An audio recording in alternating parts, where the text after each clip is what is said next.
जैसा कि वीडियो देख सकते हो, पावर स्टार पवन सिंह का एक वीडियो बड़ी तेज़ी से वायरल हो रहा है जिसमें BMW कार के साथ नजर आ रहे हैं। उसके बाद से काफ़ी ज़्यादा हो हल्ला मच गया भोजपुरी इंडस्ट्री में।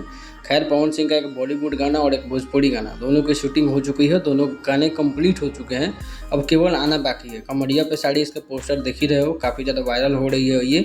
और ये बॉलीवुड गाना बहुत जल्द आपको देखने को मिलेगा। खैर, पवन सिंह अभी बहुत ज़्यादा शांत मुद्रा में है क्योंकि खेसारी लाल यादव का गाना भी सुनने में आ रहा है कि अभी वो पूरा छैले सुनने में क्या यूट्यूब ट्रेंडिंग 1 नंबर पे है गाना भी, इसलिए पवन सिंह का गाना थोड़ा देर बाद आएगा, ऐसा कुछ लोगों का कहना है। वहीं पवन सिंह जिस BMW कार के साथ वीडियो शेयर किए उसकी कीमत जान जाते हैं तो 97 से 98 लाख के आसपास इसकी कार की कीमत है, जो पवन सिंह खरीदे हैं। ऐसा न्यूज़ भी आ रहा है और ऐसा भी न्यूज़ आ रहा है कि पवन सिंह के गाने की शूटिंग के दौरान का। वहीं डिम्पल सिंह के साथ एक गाना का शूटिंग हुआ है, उसका नाम टाइटल अभी आया नहीं है कि कौन सा गाना है, लेकिन काफ़ी ज़्यादा सुपर हिट गाना बताया जा रहा है। शुरू से ही पहले से इसको डिक्लेयर कर दिया गया है कि ये गाना काफ़ी ज़्यादा सुपर डुपर हिट हो रहा है कि दोनों की जोड़ी काफ़ी दिनों बाद एक साथ लोगों को देखने को मिलेगी। अपनी राय जरूर देना।